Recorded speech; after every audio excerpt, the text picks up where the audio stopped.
Pembahasan ini masih berkaitan dengan adab kita kepada Allah Subhanahu wa taala. Maka di antara tanda kesempurnaan tauhid seseorang adalah dia beradab kepada Allah Subhanahu wa taala, Tuhan pencipta alam semesta dalam segala hal. Mulai dari beradab tatkala menyebut Allah, menyebut syariat Allah, menyebut aturan-aturan Allah, menyebut tentang kitab dan utusan Allah, dan seterusnya. Karena ini semuanya adalah konsekuensi dari tauhid, yaitu beradab kepada Allah Subhanahu wa taala dalam segala hal yang berkaitan dengan Allah. Jadi pembahasan kita pada bab ini adalah tentang beradab dalam berdoa kepada Allah Subhanahu wa taala. Kaum muslimin yang berbahagia, Fadilatul Syekh Sulaiman ibn Abdullah terkait dengan bab ini, beliau berkata, jadi ketika yang namanya hamba itu pasti butuh rahmat, kasih sayang dan ampunan Allah Subhanahu wa taala, bahkan secara zatnya dia itu sangat-sangat butuh kepada Allah Subhanahu wa taala, zat yang maha kaya, maka mengucapkan kata-kata atau ucapan seperti ini itu dilarang. Mengucapkan Allahumma ghfirli dalam doa, ya Allah ampunilah aku, in syi'ta, jika kamu menghendaki, itu dilarang. Kenapa dilarang? Ini menunjukkan seakan-akan dia tidak membutuhkan ampunan dan kasih sayang Allah Subhanahu wa taala, dan ini berseberangan dengan nilai-nilai tauhid. Kemudian Fadilatul Syekh Ibn Sa'di rahimahullah taala, beliau berkata terkait dengan bab ini, ketahuilah sesungguhnya segala sesuatu itu semuanya atas kehendak dan keinginan Allah Subhanahu wa taala. Namun demikian, terkait dengan urusan-urusan agama kita seperti minta rahmat, minta ampunan, dan minta dimudahkan urusan dunianya agar urusan akhiratnya tidak terbengkalai, seperti minta disehatkan agar bisa cari nafkah, dimudahkan rezekinya biar tidak minta-minta, dan hal seterusnya berkaitan dengan urusan akhirat yang kita minta atau urusan dunia yang kita minta tapi dalam rangka untuk menopang urusan akhirat. Ini semuanya diperintahkan oleh Allah Subhanahu wa taala agar kita memintanya kepada Allah dengan merengek-rengek. Dan ini bentuk penghambaan kita kepada Allah Subhanahu wa taala. Dan kita semuanya mengetahui dengan berdoa kepada Allah, di situ nampak sekali penghambaan diri kita kepada Allah Subhanahu wa taala. Oleh karenanya doa adalah inti daripada ibadah. Jadi meminta sesuatu terkait dengan urusan akhirat kita itu diperintahkan oleh Allah. Meminta sesuatu terkait dengan urusan duniawi kita untuk menopang urusan akhirat kita itu juga diperintahkan oleh Allah Subhanahu wa taala. Maka kaum muslimin yang berbahagia, tidak boleh kita mengucapkan ya Allah ampunilah aku jika engkau menghendaki. Ini bukan seperti kita minta ke manusia yang mungkin kita sungkan, gak enakan, takut memberatkan. Allah Subhanahu wa taala tidak ada sesuatu yang memberatkannya. dengan berkata, ya Allah ampunilah aku jikalau engkau menghendaki, itu seperti suudzon sama Allah, kayak kemampuannya itu terbatas. Maka yang seperti ini terlarang. Dan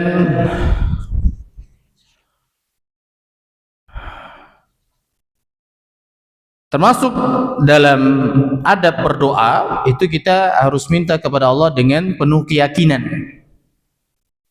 Tidak boleh yang seperti itu. Jika engkau menghendaki.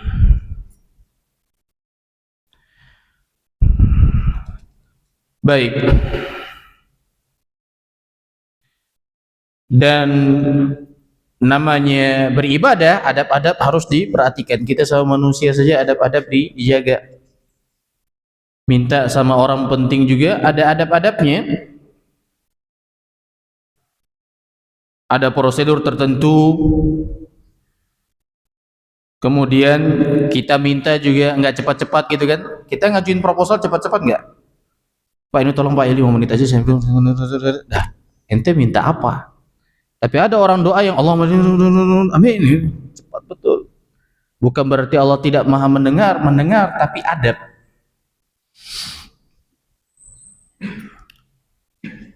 Baik.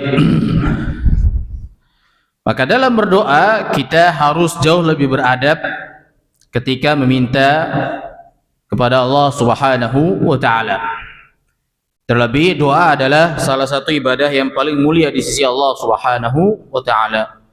Rasul sallallahu alaihi wasallam bersabda, "Laisa syai'un akrama 'ala Allah minad du'a." Tidak ada yang lebih mulia bagi Allah daripada doa. Jadi doa ini penting. Doa ini penting. Mau posisi kita misalkan udah PW, sudah aman, kita yakin semuanya bisa handle, tapi di ujung jangan lupakan Allah Subhanahu wa taala. Jadi perkataan atau ucapan ya Allah ampunilah aku jika engkau menghendaki, ini terlarang karena di dalamnya terdapat keraguan. Contohnya juga ya Allah rahmatilah aku jika engkau berkehendak. Ini seakan-akan dia berkata, jika engkau tidak memberi rezeki atau mengampuniku maka tidak mengapa.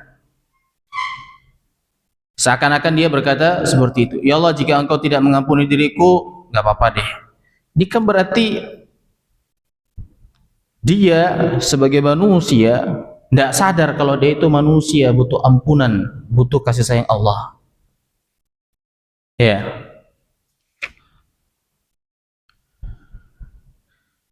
Dan dari situ juga seakan-akan dia ada intervensi terhadap kehendak dan keinginan Allah. Allah itu nggak ada yang maksa. Allah itu melakukan sesuatu sesuai dengan kehendaknya. Sesuai dengan kehendaknya.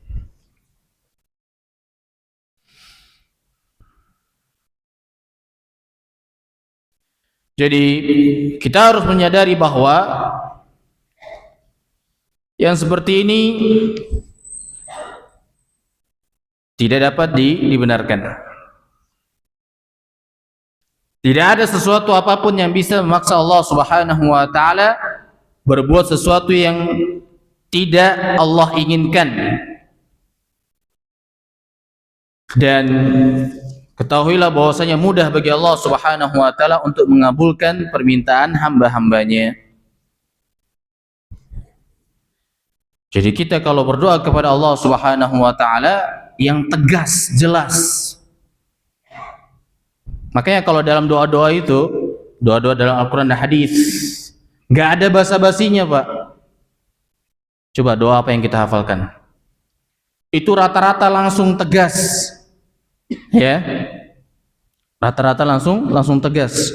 Contohnya apa? Rabbi zidni ilman. Langsung minta itu. Wahai Rabbku, tambahkanlah untukku. Apalagi? Rabbana atina fid dunya hasanah, Rabbi syrah li sadri. Langsung Kalau dalam bahasa Arab itu semuanya adalah fi'il amr, kata perintah. Bukan berarti kita perintah Allah, bukan. Ya. Tapi itu tegas. Ndak basa-basi atau yang terserah gitu ya. Minta apa terserah. Nah, ini kurang lebih nih 11-12 nih. Ya. Ya Allah, ampunilah aku jika engkau berkehendak. Kalau nggak diampuni juga nggak apa-apa deh, terserah. Nah, ini terserah nih, penyakit. Jadi yang tegas.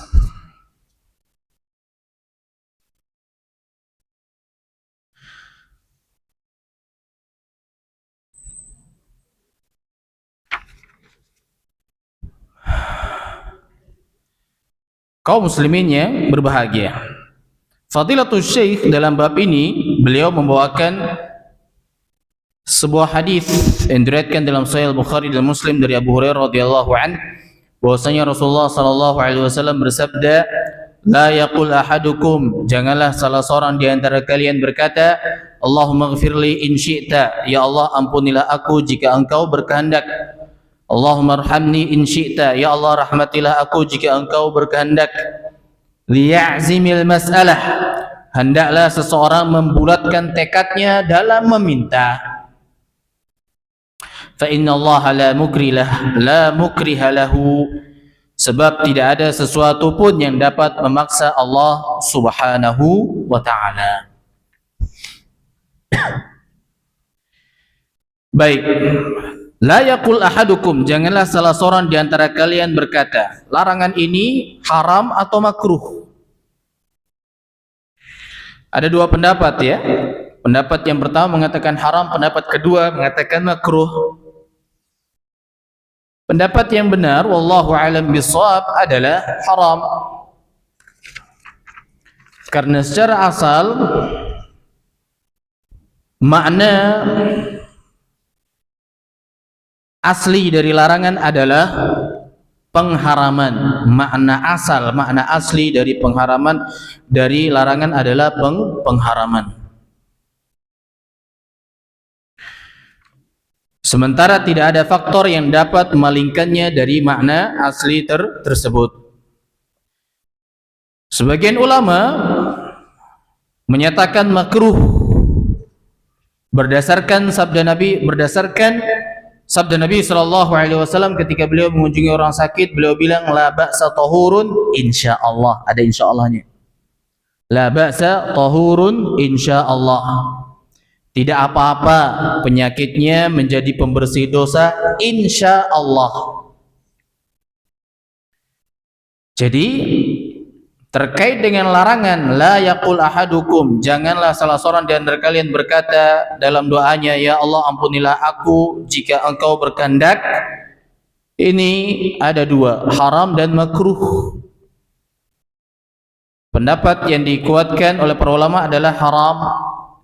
Pendapat kedua yang menyatakan makruh, alasannya karena Nabi SAW pernah mengunjungi orang sakit lalu mengucapkan la ba'sa tahurun insyaallah. Tidak apa-apa penyakitnya menjadi pembersih dosa insyaallah. Jadi menurut pendapat kedua, ucapan la ba'sa tahurun insyaallah itu sama dengan Allahumma ighfirli in syi'ta. Namun kaum muslimin yang berbahagia, lafaz hadis tersebut tidak bisa dijadikan dalil penyanggah. La ba'sa tahurun insyaallah tidak bisa dijadikan sebagai dalil penyanggah. Karena maksud Rasulullah sallallahu alaihi wasallam ketika mengakhiri ucapan tersebut dengan insyaallah, jikalau Allah Subhanahu wa taala berkehendak, maksudnya beliau adalah karena memang beliau tidak tahu pasti apakah dosa orang sakit tersebut memang benar-benar terhapus dengan penyakit tersebut ataukah tidak. Ataukah tidak. Sehingga konteksnya berbeda dengan ya Allah ampuni dan rahmatilah aku jika engkau mau. Ini sangat berbeda. La ba'sa tahurun insyaallah, tidak apa-apa penyakitnya menjadi pembersih dosa insyaallah. Di situ kan Rasul sallallahu alaihi wasallam tidak mengetahui apakah benar dosa-dosanya itu terhapus dengan penyakit tersebut ataukah tidak. Maka insyaallah. Dan kita kan nggak tahu yang namanya sakit ke kita ini ujiankah, yang dengan ujian tersebut, dengan sakit tersebut dosa-dosa berguguran, derajat meningkat, atau azab. Kan ada juga orang yang sholat enggak, sama orang tuanya tengkar mulu, ngabisin duit orang tuanya buat pinjol, ngegame dan seterusnya. Tiba-tiba dia datang kena musibah, bilang orang, saya kena ujian dari Allah. Ujian dari mana? Azab itu. Itu azab.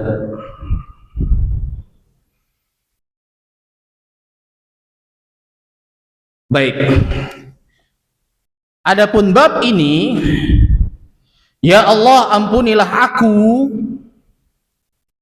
maka itu nggak perlu lagi insyikta, ya kan? Karena Allah pasti mengampuni dosa-dosa hamba-hambanya asal dia minta ampun, dia tobat. Allahumma arhamni, ya Allah berikanlah kasih sayang kepadaku. Tidak perlu lagi pakai insyikta, karena jauh sebelum kita bisa doa ngomong seperti itu, waktu kita dijanin juga Allah sudah kasih kita kasih sayang, rahmat. Belum tahu cara cari duit, tapi Allah sudah kasih rezeki, bisa hidup. Nah, itu konteksnya sangat berbeda sekali. Kemudian keterangan para ulama, la ba'sa tahurun insyaallah, tidak apa-apa, tahur insyaallah, penyakitnya menjadi pembersih dosa insyaallah. Itu pernyataan ini lebih ke informasi, nggak apa-apa, lebih ke informasi. Sementara Allahumma gfirli, ya Allah ampunilah aku, pernyataan ini lebih ke doa, minta. Kalau la ba'sa tahurun insyaallah itu dalam sastra Arab namanya jumlah khobariyah, ya, informasi, nggak apa-apa, ya, baik untuk kamu itu. Tapi kalau Allahumma gfirli itu jumlah insyaiyah, di dalamnya ada meminta, maka konteksnya sangat berbeda sekali. Kaum muslimin yang berbahagia, maka larangan mengakhiri permintaan dalam doa dengan menggunakan insyita jika engkau mau atau berkehendak, ini tidak hanya berlaku pada permintaan ampunan dan rahmat, akan tetapi mencakup seluruh jenis permintaan kita kepada Allah Subhanahu wa taala, baik itu berupa rezeki, keselamatan dan semacamnya. Oleh karenanya Rasul sallallahu alaihi wasallam bersabda, wal yu'azzimir raghbah, hendaklah ia membesarkan pengharapannya. Ya, kita kalau minta kan disuruh minta yang tinggi, minta surga Firdaus. Kalau nya rendah-rendah masih juga surga gitu. Ya, ini juga penting bagi anak-anak muda ya, terkadang takut punya cita-cita tinggi. Kenapa takut? Punya cita-cita itu kan gratis, nggak keluar duit juga, gratis kok takut gitu. Nggak rugi juga gitu punya cita-cita tinggi. Yang jelas cita-cita tersebut haruslah punya roadmap-nya, punya sistemnya. Dia harus tahu apa saja yang mendistraksi untuk bisa mencapai ke sana, dia singkirkan semuanya itu, ya kan? Dia banyaklah poin-poin itu ya dibahas.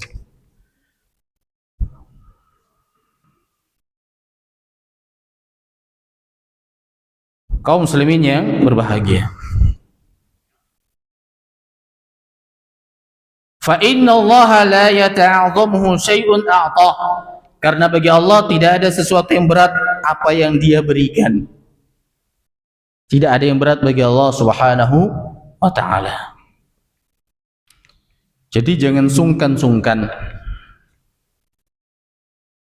Jangan sungkan-sungkan. Bagaimana cara kita membesarkan harapan dalam berdoa? Itu dapat diwujudkan dengan dua perkara. Yang pertama, merengek-rengek saat meminta. Bahasa Arabnya adalah al-ilhah. Ketika minta kepada Allah itu merengek-rengek. Kalau di sini atau di masjid-masjid, nggak tahu ya kalau pas iktikaf ya. Enggak, maksudnya belum pernah lihat. Tapi kalau orang lagi di samping Ka'bah atau di Arafah, itu kayak yang lain itu nggak dianggap gitu. Kayak dia sama Allah aja gitu. Udah kayak ngobrol. Udah kayak ngobrol. Benar-benar merengek dia.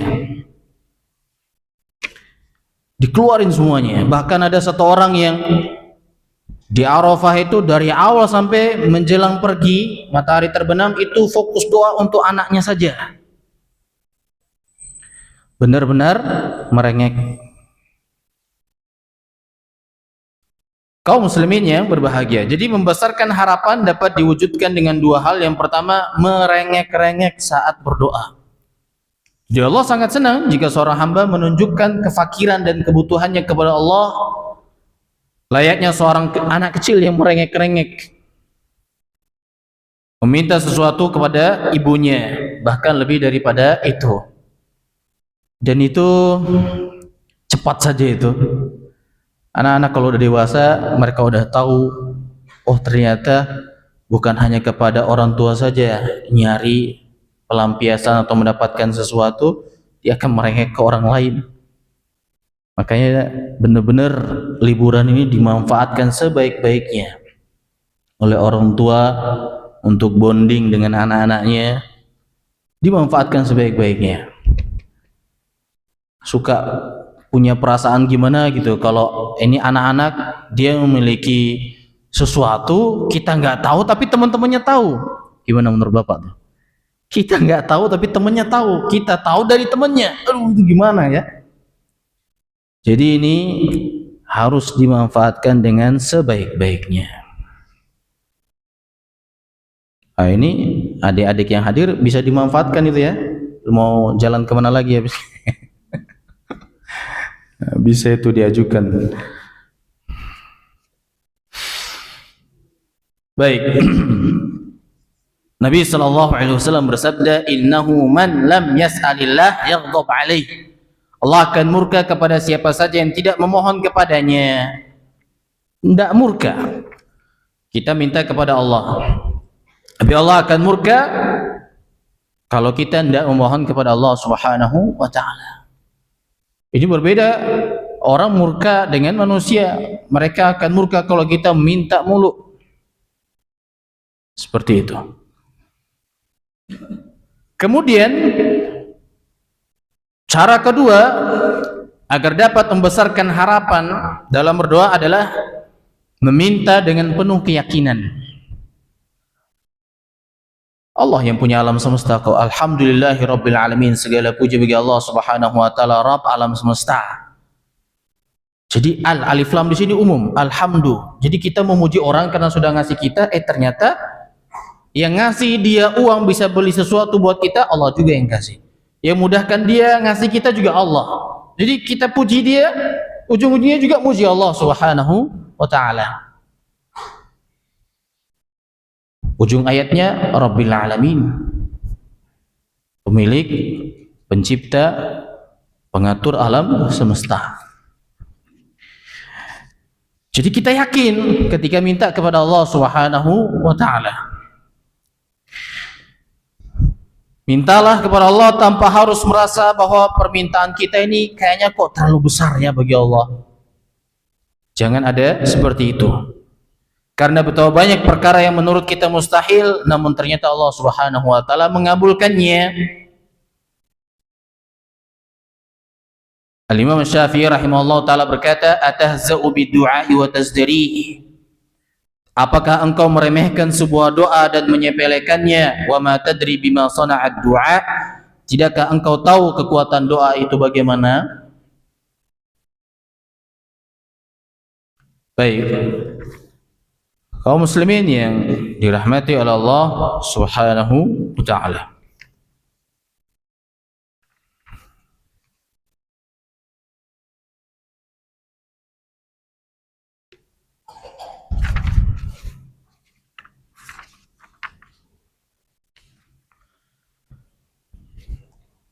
Tapi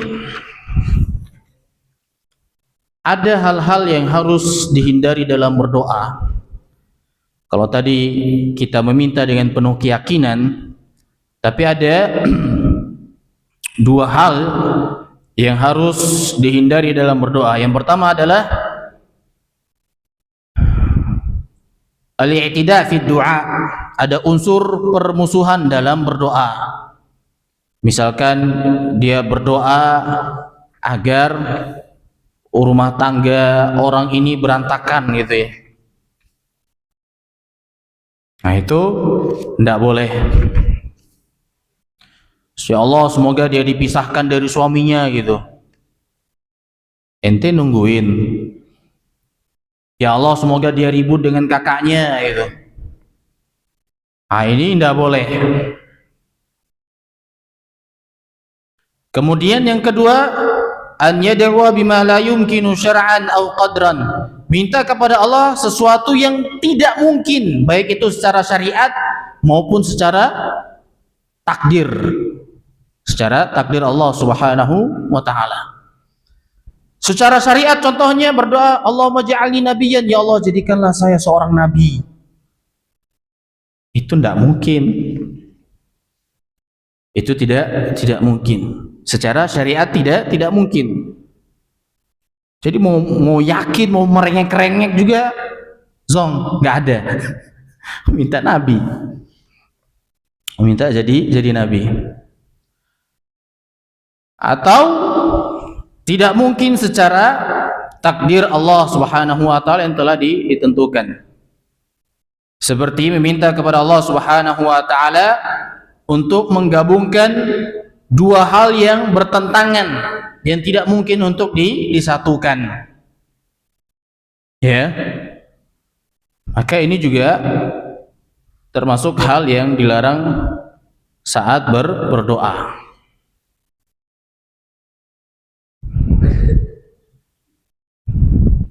Misalkan dia berdoa, ya Allah pindahkanlah semua manusia ke planet Mars ya. Ya. Padahal kita tuh jelas khalifah fil ard, di bumi. Nanti kalau semuanya pindah ke Mars seperti yang orang gadang-gadangkan itu ya, nanti kalau di akhir zaman Dajjal keluar bagaimana? Kosong bumi.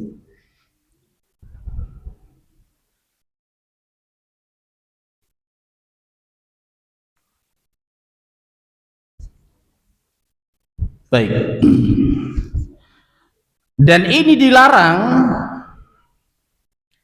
Dalilnya adalah surat Al-A'raf ayat 55. Ud'u rabbakum tadarru'an wa khufyah innahu la yuhibbul mu'tadin.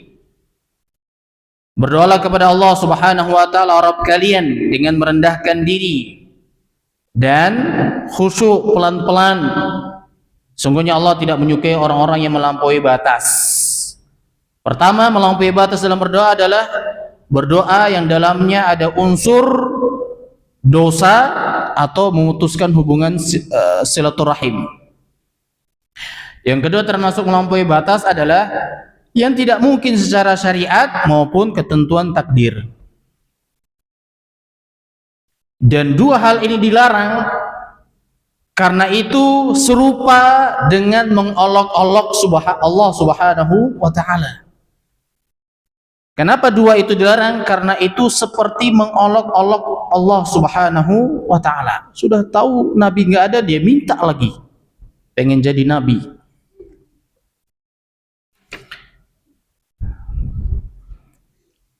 Baik. Berikutnya Mengapa berdoa, ya Allah ampunilah aku jika engkau menghendaki dilarang, dan yang semisalnya, rahmatilah aku jika engkau berkehendak itu semuanya dilarang? Ada 4 sebabnya. Yang pertama,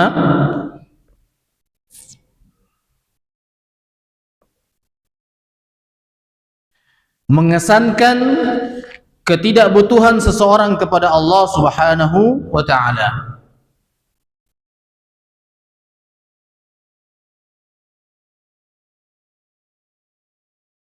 Dan ini enggak layak dan tidak beradab kepada Allah Subhanahu wa ta'ala. Jadi seakan-akan ia menyatakan bahwa jika Allah tidak mengabulkan permintaannya, maka tidak mengapa baginya. Ini adalah kesalahan fatal, karena hakikatnya siapapun kita, semuanya manusia itu sangat fakir. Fakirnya mutlak kepada Allah Subhanahu wa ta'ala, kapanpun, dimanapun, bagaimanapun, dan atas apapun. Semua kita fakir, butuh Allah Subhanahu wa ta'ala. Maka alangkah lancangnya orang yang merasa dia itu enggak butuh Allah. Lancang. Kemudian sebab kedua kenapa dilarang adalah mengesankan bahwa permintaannya itu terlalu sulit untuk dikabulkan oleh Allah.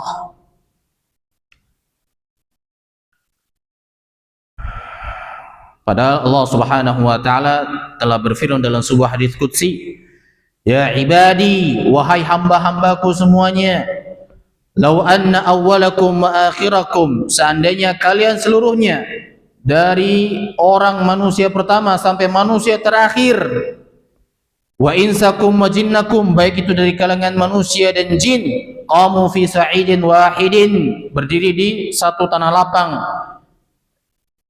fasa'aluni, dan meminta kepadaku, fa'a'taitu kulla insanin mas'alatahu, maka aku akan memenuhi semua permintaan tersebut tanpa terkecuali. Tanpa terkecuali. Padahal itu semuanya dari dua bangsa, jin manusia, dari awal sampai akhir. Di satu momen minta semuanya, Allah akan penuhi.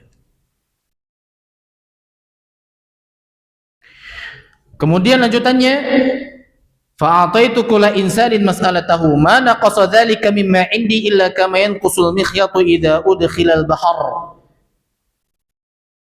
Ketahuilah bahwa hal itu tidaklah mengurangi apa yang kumiliki, kata Allah, melainkan hanya seperti sisa air yang melekat di jarum setelah dicelupkan ke permukaan laut. Jarum kecil sekali lubangnya, dicelupkan ke laut, kecuali hanya itu saja yang berkurang. Tapi faktanya kalau kita lihat itu, dia kan netes lagi, jatuh lagi kan? Berarti tidak berkurang sedikit pun.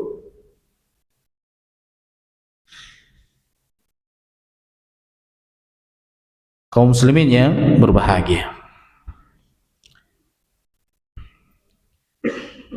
Rasulullah SAW bersabda, yadullahi mal'ah, tangan Allah Subhanahu wa ta'ala selalu penuh, la yaghiduha nafaqah, dan tidak akan terkurangnya oleh pemberiannya. Sahaul laila wan nahar, Allah selalu memberi malam dan siang, selalu memberi dan tidak pernah berkurang.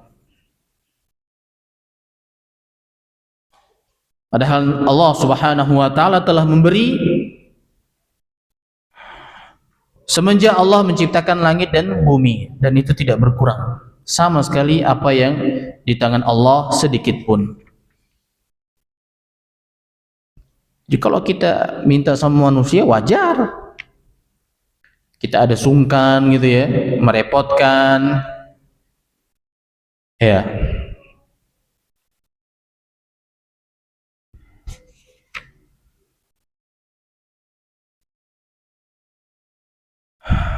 Karena kita tahu bahwasanya dia juga makhluk,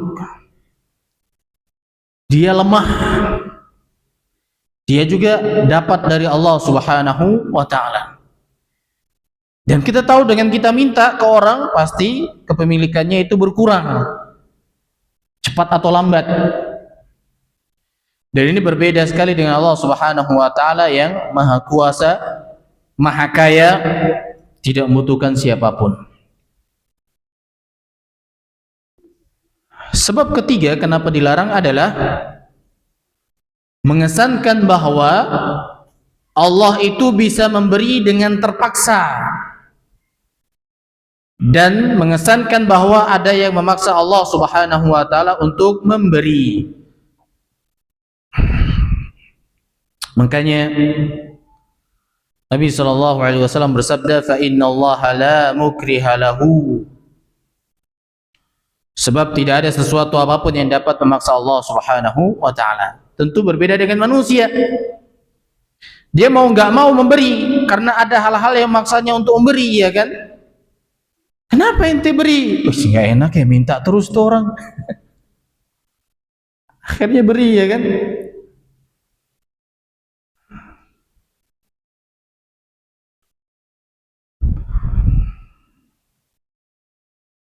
Sudah tahu kita juga lagi kurang, kita beri karena sudah janji. Kita juga lagi butuh, kita beri karena enggak enakan apa kata dunia.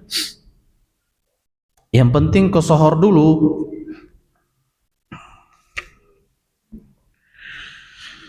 Sebab keempat kenapa dilarang adalah enggak ada faedahnya di ujung doa itu insyita. Ya Allah, ampunilah aku jika engkau menghendaki. Karena apa? Bukankah pengabulan doa itu sendiri memang atas kehendak Allah? Kan Allah juga memiliki kehendak, memiliki keinginan. Jadi tidak ada faedahnya di ujung doa dia mengucapkan insyita, tidak ada faedahnya. Ya, tidak ada faedahnya. Karena Allah Subhanahu wa taala mengabulkan atau tidak itu sesuai dengan kehendak dan keinginannya. Dan yang seperti ini memang lancang, seakan-akan dia mau intervensi itu kehendak Allah. Padahal Allah Maha mengetahui apa yang terbaik untuk kita. Allah itu Al-Alim, Al-Allam, Maha mengetahui. Al-Ghafur, kemudian Ar-Rahman, Ar-Rahim, Maha pengasih lagi, Maha penyayang. Al-Hakim, Maha bijaksana. Oleh karenanya kita tidak boleh egois dalam berdoa. Bisa jadi dikabulkan, bisa jadi diganti dengan yang lebih baik di akhirat, bisa jadi tukar musibah kita itu teranulir. Jadi dengan demikian, kalau kita terus berdoa kemudian belum kelihatan tanda-tandanya, jangan juga bilang saya sudah berdoa lama-lama tidak ada, sudah berhenti saja. Kita yang rugi, karena doa itu sendiri adalah ibadah yang luar biasa. Kita belum melihat pengabulannya, tapi yang penting kita dapat pahalanya. Belum dikabulkan, ada sesuatu yang lebih baik.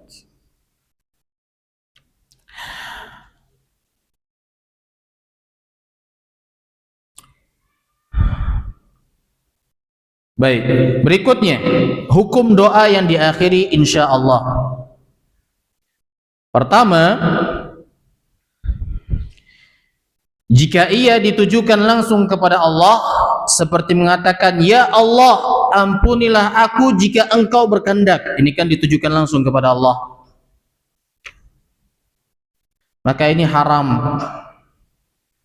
Seperti judul bab, Allah maghfirli in syi'ta, itu langsung ditujukan kepada Allah Subhanahu wa taala. Yang kedua, tidak ditujukan langsung kepada Allah, seperti mengatakan semoga Allah merahmatimu insya Allah, semoga Allah menyembuhkanmu insya Allah. Terkait dengan yang kedua ini, para ulama berbeda pendapat. Pendapat pertama mengatakan boleh, Pendapat pertama mengatakan boleh. Alasannya karena ini enggak langsung. Dia cuma bilang insya Allah jika Allah menghendaki. Kalau langsung tuh insyita jika engkau berkehendak.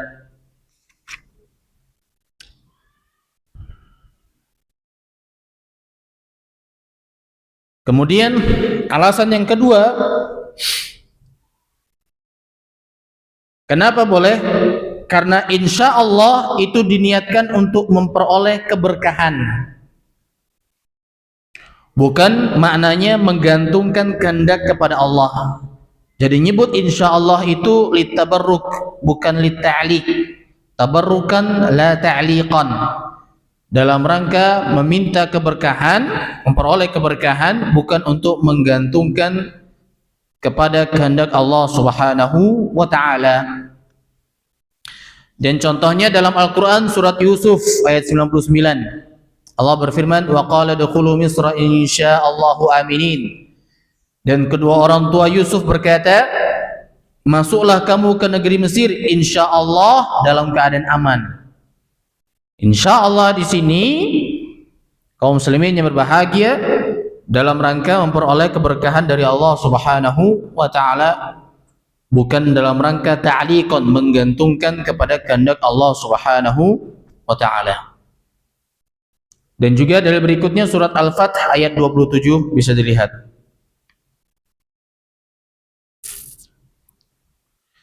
Alasan yang ketiga kenapa boleh adalah sabda Nabi sallallahu alaihi wasallam, la ba'sa tahurun insyaallah. Tidak apa-apa penyakitnya membersihkan dosa insyaallah. Pendapat yang kedua, haram. Haram.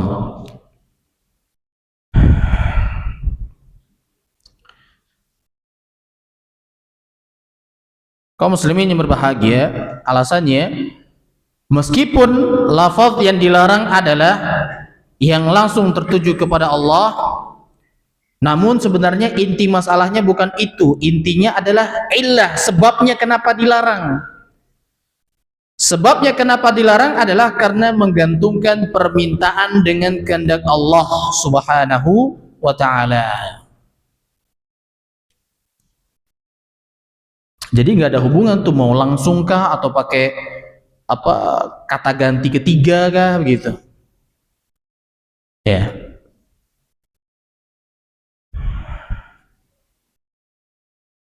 Kemudian dijawab tuh yang mengatakan boleh tadi. Adapun sabda Nabi sallallahu alaihi wasallam la ba'sa tahurun insyaallah, itu pakai insyaallah karena Nabi sallallahu alaihi wasallam tidak mengetahui apakah dengan penyakit tersebut dosa-dosanya digugurkan atau karena faktor lainnya. Dan jawaban berikutnya insyaallah la ba'sa tahurun insyaallah ini adalah informasi bukan doa.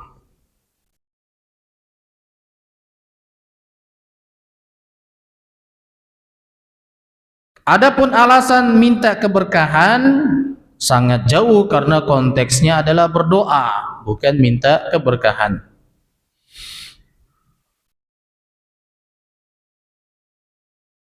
Dan wallahu a'lam bishawab, dalam rangka lebih kehati-hatian, maka pendapat kedua yang menyatakan haram ini lebih kuat. Wallahu a'lam bishawab. Lagi pula Rasul sallallahu alaihi wasallam bersabda, "Ud'ullaha wa antum muqinuna bil ijabah." Berdoalah kepada Allah dengan penuh keyakinan bahwa doa itu akan dikabulkan. Wa'lamu, dan ketahuilah bahwasanya Allah Subhanahu wa taala la yastajibu du'aan, tidak mengabulkan doa min qalbin, dari hati ghafilin lahin, dari hati yang lalai, ragu-ragu. Jadi memang harus yakin ketika berdoa. Jadi berdoa itu benar-benar berdoa ya, bukan formalitas saja, bukan formalitas. Itulah kenapa pentingnya kita terus pasang niat kalau mau beribadah. Maka ketika mendoakan orang lain, tidak perlu lagi nambah insya Allah. Cukup saja langsung syafakallah begitu. Syafakallah.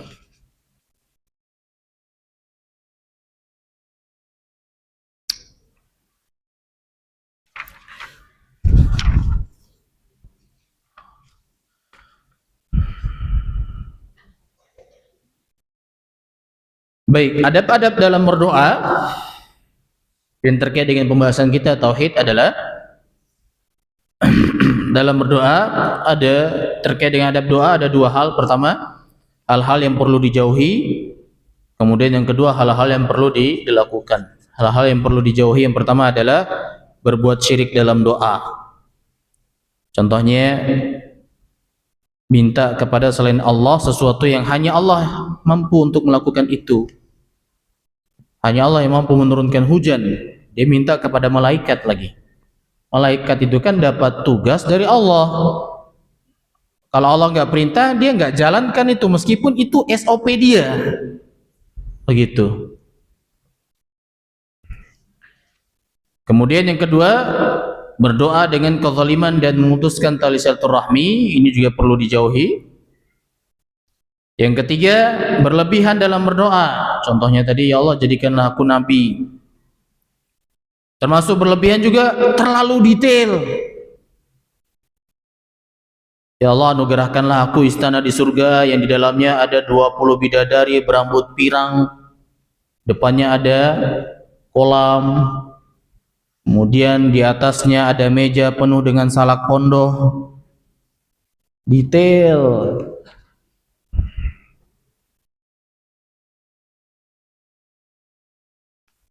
Dan keempat yang dijauhi adalah ragu-ragu dalam berdoa, nggak yakin, yaitu dengan mengucapkan insya Allah atau jika engkau berkehendak.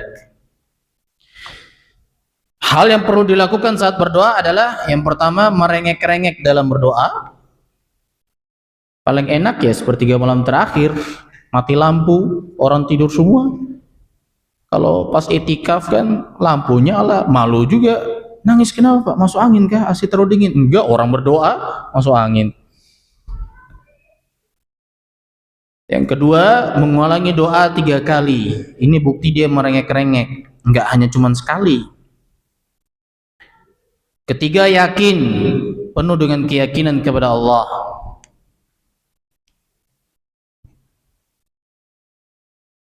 Dan banyak lagi yang lainnya, tapi yang berkaitan dengan masalah ini adalah poin-poin tersebut. Dan ketahuilah sungguhnya doa adalah perniagaan yang tidak akan merugi. Meskipun kita belum lihat tanda-tandanya dikabulkan, pahala terus mengalir karena doa ini adalah ibadah yang luar biasa inti. Ya. Dan kita semuanya tahu bentuk-bentuk pengabulan doa itu macam-macam. Ada yang Allah segerakan kabulkan doanya. Yang kedua, Allah simpan untuknya di akhirat kelak. Yang ketiga, Allah akan jauhkan darinya keburukan yang semisalnya. Kita pengennya nomor satu kan, segera dikabulkan. Ternyata misalnya nggak dikabulkan, kita lihat opsi yang kedua tuh. Allah akan menyimpannya untuk di akhirat kelak. Bukankah ini lebih baik? Kalau di dunia kan nggak kekal abadi, di akhirat itu kita sangat butuh sekali. Soalnya kita nggak ada orang dalam sudah di situ, nggak ada kenalan, nggak ada siapa, semuanya sama, kembali ke setelan pabrik semuanya, belum disunat, ya kan? Nggak ada yang dikenal. Kalau kita mau jujur, kita pengen nomor 2 sebenarnya. Nah, Allahu a'lam bishawab. Mudah-mudahan yang sedikit ini bermanfaat, utamanya untuk diri saya pribadi. Yang benar datangnya dari Allah Subhanahu wa taala, yang salah dari diri saya pribadi. Mohon maaf jika ada salah ucap dan salah sikap. Wassallallahu ala nabiyyina Muhammadin wa ala alihi wa sahbihi wasallam. Assalamualaikum warahmatullahi wabarakatuh.